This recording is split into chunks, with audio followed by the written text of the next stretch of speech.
Hello and welcome to the Polkadot Ecosystem news from March 2021, where I try to cover 3 different projects from the Polkadot ecosystem and their latest news from the beginning of the month, and then I'm going to be covering them throughout the month if we get anything important from any of these 3 projects. But normally what I try to do is I just try to cover as much information as possible, which I think is important to keep up to date, right? Especially if you don't have the time to follow them on Twitter maybe, and you just prefer to watch this quick video.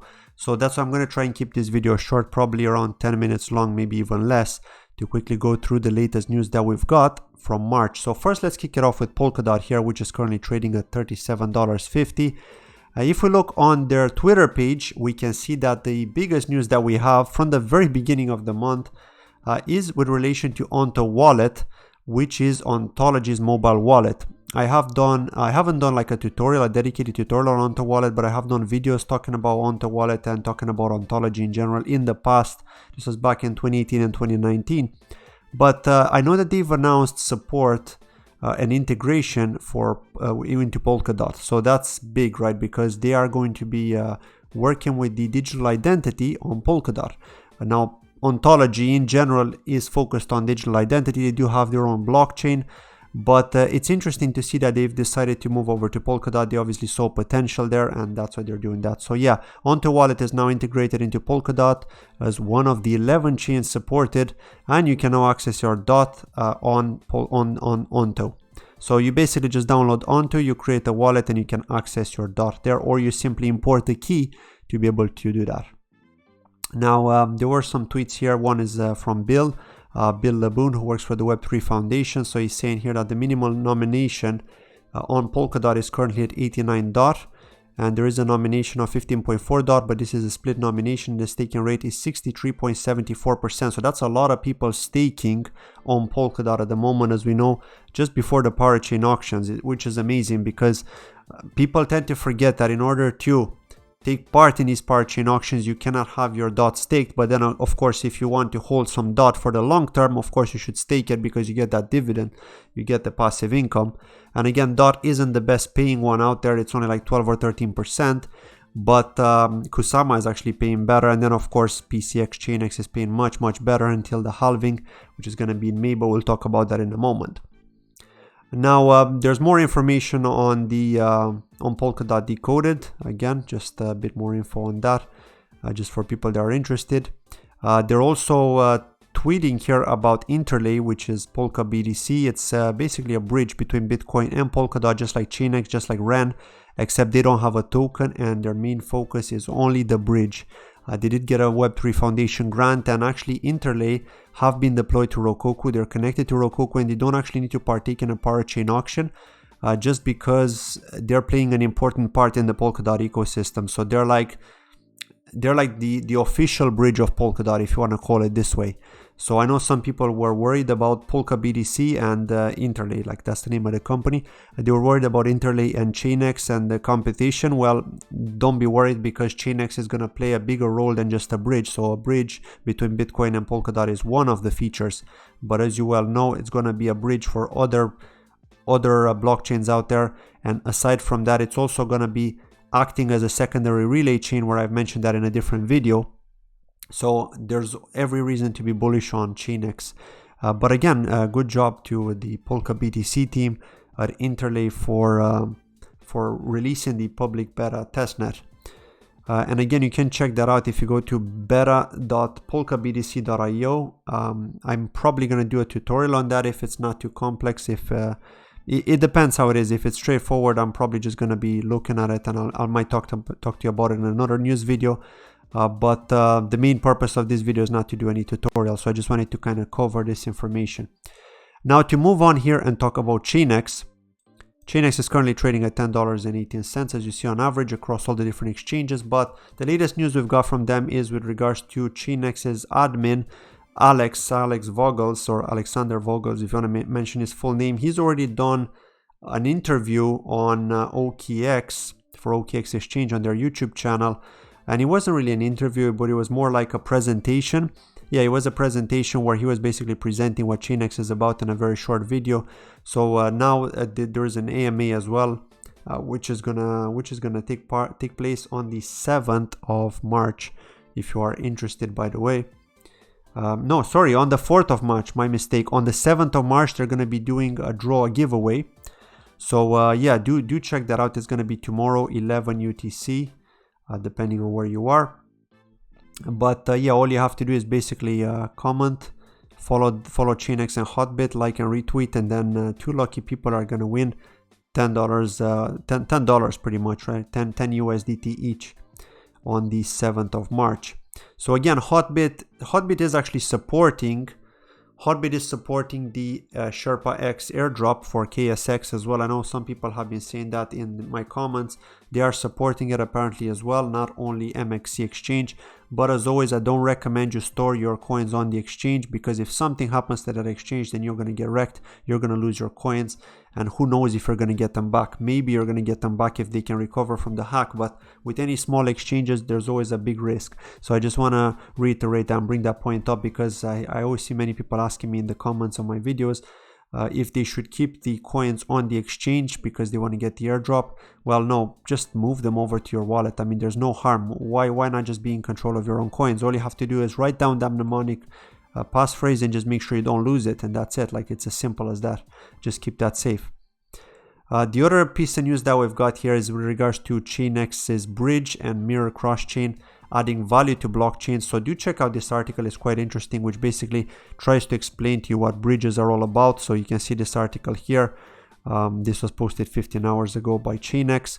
So yeah, they've started to tweet again, so that's good, because I know that they took a bit of a break with the Chinese New Year. The other big news that we've got from ChainX, which I want to share with you, is with regards to the desktop wallet. It has been officially released. Now, it looks the same as the web wallet. I have not personally downloaded it yet, so I will be downloading it and I'll be taking a look to see if there's anything different from the web wallet, but apparently it should be the same. If there is anything different, I'll make sure I do a dedicated tutorial on that, but if not, then just feel free to download it and just have a look yourself, and it should be fine. They're saying that it should be the same as the web wallet, so there shouldn't be any difference. Now, they're just reiterating here with regards to Sherpa X and how the crowd loan is going to happen. So KSM holders can lock their tokens on Kusama for a period of time, again from 6 months to 2 years. And I've actually spoken about this in a dedicated video about parachain auctions with the article that we got from Dan Reeser, who's working for the Web3 Foundation, is working for Akala and so on. But anyway, you're going to lock them up for up to 2 years to help Sherpa X lease a parachain slot, and in return KSX will be distributed to participants. So you can try as many entries as you can to win KSX. And if you're interested, you can just go to this website here, Sweep Widget, for the crowd loan waitlist competition, right? They're just basically wanting to make sure that you're taking part in this and supporting them. So that's it from ChainX. Let's move on here and talk about Darwinia Network. Now, Darwinia's ring is doing pretty well, right? It's almost 15 cents here, and I know there's been a lot of hype recently with Darwinia. I don't know if I'm the one that has sparked the hype. I don't think I've been responsible for sparking the hype, but this was just speculation from my side. Seeing that Fala Network got listed in the Binance Innovation Zone, and Fala Network having successfully connected to the Rokoku testnet as part of the first batch, with Darwinia connected as part of the third batch, and the fact that Fala Network is the only one from the first batch that is actually tradable. It's also an ERC20 token, so it makes it easier for Binance to list them over substrate ones, which take more development time. We've seen that in the past, like that the substrate ones are just more difficult to list. I know I've spoken to a few people and they've told me that too when they tried to get their token listed, which is substrate based. But Darwinia's ring is still an ERC20 as well, because the whole purpose of Darwinia Network is to be a bridge for NFTs, for non-fungible tokens, but other types of assets as well. And the fact that it's an ERC20 token, not only a substrate token, makes it easier for Binance to list them. So I do think that they're going to be the next in the queue, together with possibly Darwinia's Katon, possibly. And the reason I'm saying possibly is because Katon has not been listed on other exchanges like Darwinia's ring has. Like if we check here in Darwinia's ring, let's go to the market, we can see that they're on Huobi and they're on Poloniex. I know that Katon are on Poloniex too, but these guys are on Huobi, and Katon is not on Huobi, right? So why isn't Katon on Huobi? Are they just waiting to list them, or who knows, right? So again, I'm not too sure about that, but I do feel a bit more confident that Darwinia's ring is going to be the one listed on the Binance Innovation Zone. But for all we know, maybe even Katon, maybe they're going to list them together. That's going to be huge for Keton holders, I can tell you that, just because the supply is super low. Again, the supply here for Darwinia is not doing too bad, right? It's like 450 million almost. But the max supply is the one I'm concerned about because it's humongous. I know that it's going to get released in time, right? For stakers and so on, but it is quite big, right? 10 billion. Now, with regards to the news that we've got from them, so not so much here.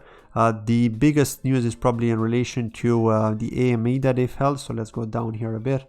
So they've held an AMA here on, where did they hold this AMA? So they had this on Polka World. This was the interview. And this was with the co-founder, Alex Chin.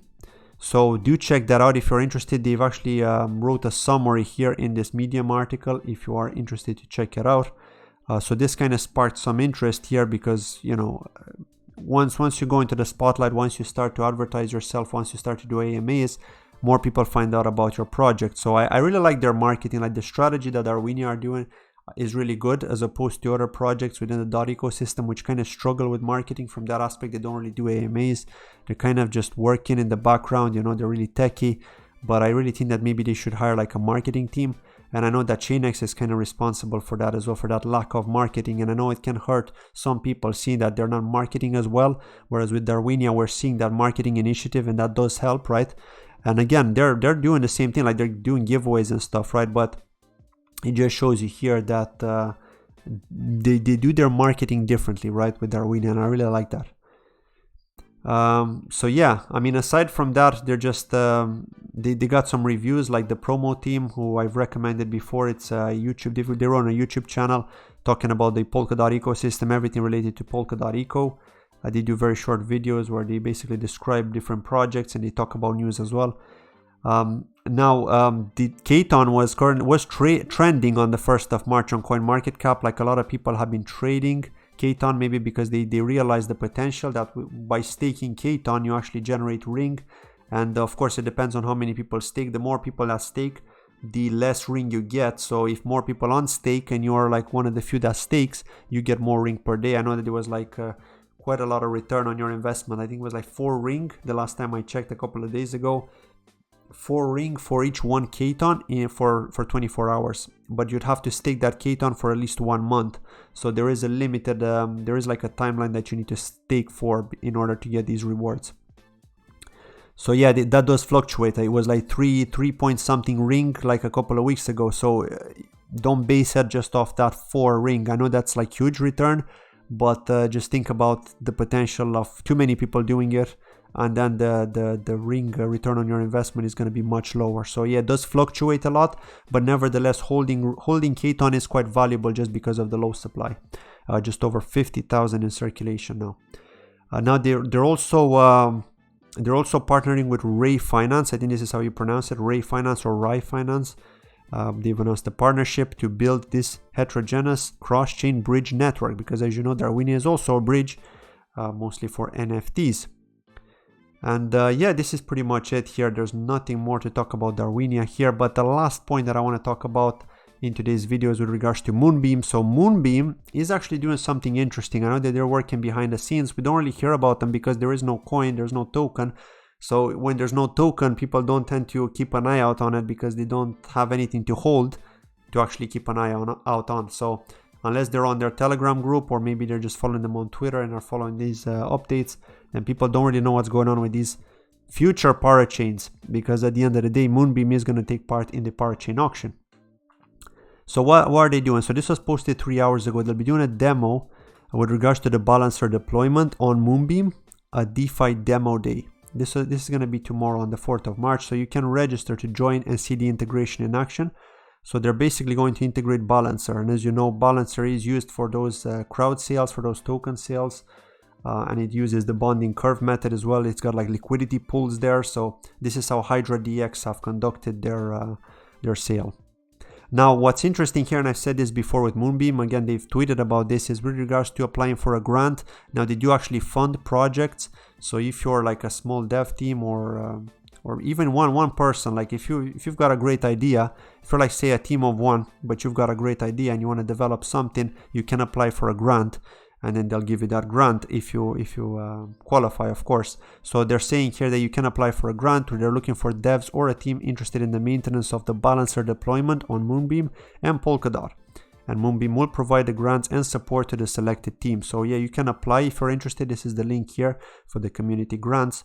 So that's the beauty of these treasury funds. Like, I'm not saying that Darwinia is using this from a treasury fund. Maybe they've got other funds, but within the Polkadot ecosystem, there is a treasury fund for every single project. So that's great, because they're using that treasury fund to fund content creators, to fund contributors, to fund developers, to fund anybody who's willing to contribute in some way to that particular project. So that's the beauty of it, that governance is just awesome, right?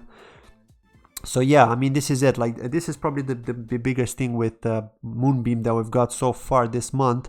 We're likely going to get more news, I'm pretty sure, throughout the month, so I will be covering that. As you can see here, they've actually held, this was today, they've actually held an interview or a workshop. They've held a workshop to help you get started with Moonbeam as a developer. So that's good. But yeah, there isn't anything else to cover here with regards to this. Again, they're working on testnet, so they have announced a new version of their testnet, Moonbase Alpha. But again, like this is going to be quite a long way away, because you got to remember here that we've got the Kusama parachain auctions first, which means that Moonriver is going to get deployed to Kusama. So all eyes are on Moonriver first, and later on Moonbeam when it comes to the Polkadot parachain auctions. But yeah, that's it from today's video. I'd like to thank you very much for watching, and I'll see you in my next video. Take care. Bye bye.